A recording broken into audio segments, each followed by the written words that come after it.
Typically I say welcome back to the garage, but we're actually in my kitchen. I'm going to show you how I make some beef jerky. It's one of the things I do just for fun.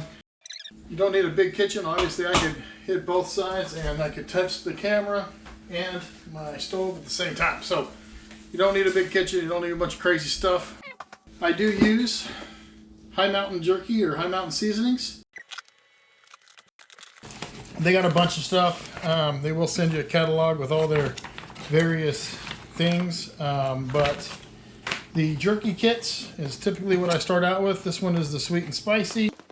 This one is original. And then the cracked pepper and garlic. Those are kind of our family favorites. Typically this has everything you need to make this jerky. So you pull out these, you got your packets, your cure packet, which is this one here, and then the actual seasoning packet. But they also come with a nice little shaker and easy to work with instructions.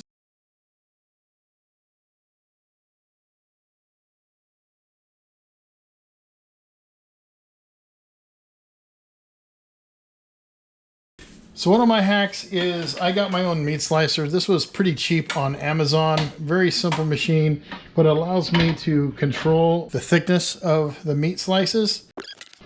So quite literally I can move the this backing back and forth depending on what thickness I like. I actually like mine fairly thick, but my wife likes hers fairly thin, so I could actually, change it up on the fly how thick my jerky is going to be. I'm just going to say this is not a super high quality slicer, but it does the job. If you don't have a slicer, you could always ask the meat department. They'll usually slice it for you if you want them to. I did this because I was making it so often. I just got my own. It's just easy enough.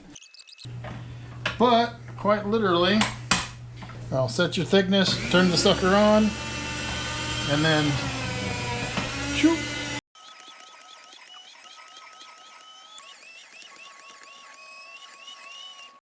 This is the dog's favorite part because I usually separate the excess fat areas and set it off to the side for them. That's a quick and easy way to do 5 pounds of meat. Now what I'm going to do now is I'm just going to take the meat now again to cut all the excess fat off. All right, now that that's done, we got to prep the meat for seasoning. The way I apply the seasoning is with a cookie sheet and some aluminum foil. You don't have to use the aluminum foil. I didn't at first, but it makes cleanup so much easier. You'll probably also notice we switched out to the sweet and spicy because the love of my life, my wonderful wife, the apple of my eye, all that stuff, insisted that this is the flavoring that she would like. And she didn't really insist. She just said, oh, cracked pepper and garlic? So I could take a hint after 27 years. To mix the seasoning, I do it a certain way. That's with Ziploc bags. So the instructions are pretty straightforward. I honestly have never read all the instructions. I just go to the mixing chart. You have one for whole meat and one for ground meat. I go with the whole meat because we have whole muscle that's literally just been sliced. I started out with 10 pounds of meat. That was the pack of meat from Costco. And then I made half of it last weekend. And then I'm going to make half of it this time. So you notice that I cut it in half again. So each lump is 2.5 pounds. I just round that up to 3 pounds. And so you basically go 3 pounds of meat. That's 1 tablespoon and 1.5 teaspoons of cure or seasoning and 2 tablespoons of cure. So open the cure. All right. Or 2 tablespoons of cure. And then of the seasoning itself. And then 1 tablespoon. Whew, strong. I kind of like this one. I think I'm just going to go. All right, I'm on camera. I should do it the correct way. So that's 1 and 1.5 teaspoons. All right. Now with that in the bag, I can simply just mix it up. All right, there you go. And then you get the shaker bottle. And then you pour it, oh so gently. Boy, that smells good. This is where I cheat a little bit. So I have a second one of these because I've been doing this for a while. I put half in one and half in the other. Now I'm going to lay out the meat onto this pan. I'm going to try to get all 2.5 pounds on the cooking sheet, and then I will use one of these to spread it out to evenly on one side. Then I'll flip everything, spread out the other half of the seasoning on the other side. We'll go from there.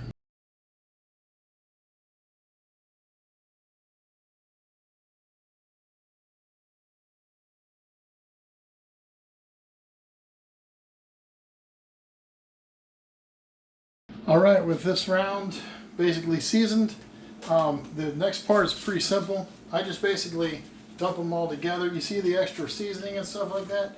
Just grab one of the pieces of meat and just rub it around in the extra seasoning. Make sure that it's nice and coated. As far as this, same thing. I just kind of grab it, mix it around, kind of like you're doing a rub. This is why I wash my hands so much during this process. Grab a gallon-sized Ziploc, throw it in. Try to get as much air out as I possibly can.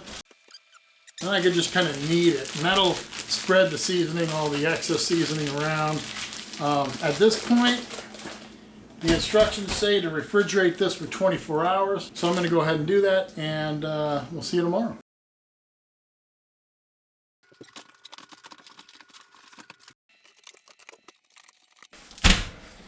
All right, so to load my dehydrator, just basically open it up, wash my hand, of course, and just grab the meat and just start spreading it out.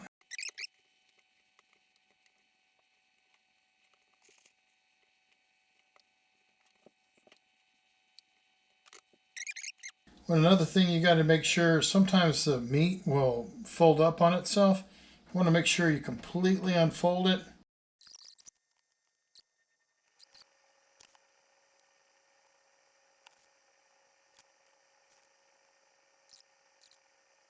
All right, so I don't have enough to finish this top layer, but that's okay. I'm going to throw the top on and then simply plug it in. All right, I have this set to 155, and I just let it go. I put it in there for about 8 to 12 hours. I like my jerky a little drier so I could sit there and chew it for a while. But other than that, I just let her go. If you don't have a dehydrator, you can use your oven. You just set it at its lowest temperature, which is usually about 200. And then I take a knife and I just put it in like so. This will allow the air to move out and dehydrate the meat. All right. Let's see what happens. All right. Let's take a look.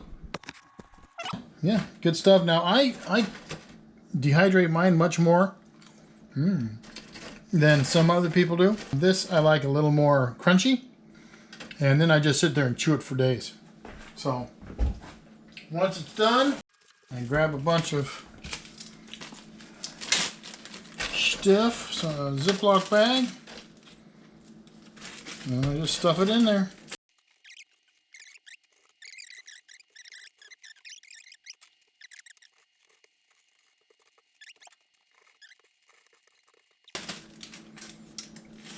Presto requesto. And then I just take that, see the drippings down there. I'll put some of this stuff in the dog's bowl. He won't mind it at all. And then I'll put them in the washer. It's called good. All right, that's how I make my jerky. I hope you enjoyed that. I hope you found some ideas. Check out Hi Mountain Seasonings for their jerky kits. They're only about 10 bucks or so. And yeah, we'll see you on the next one when we're back in the garage for more bug action. Catch you later.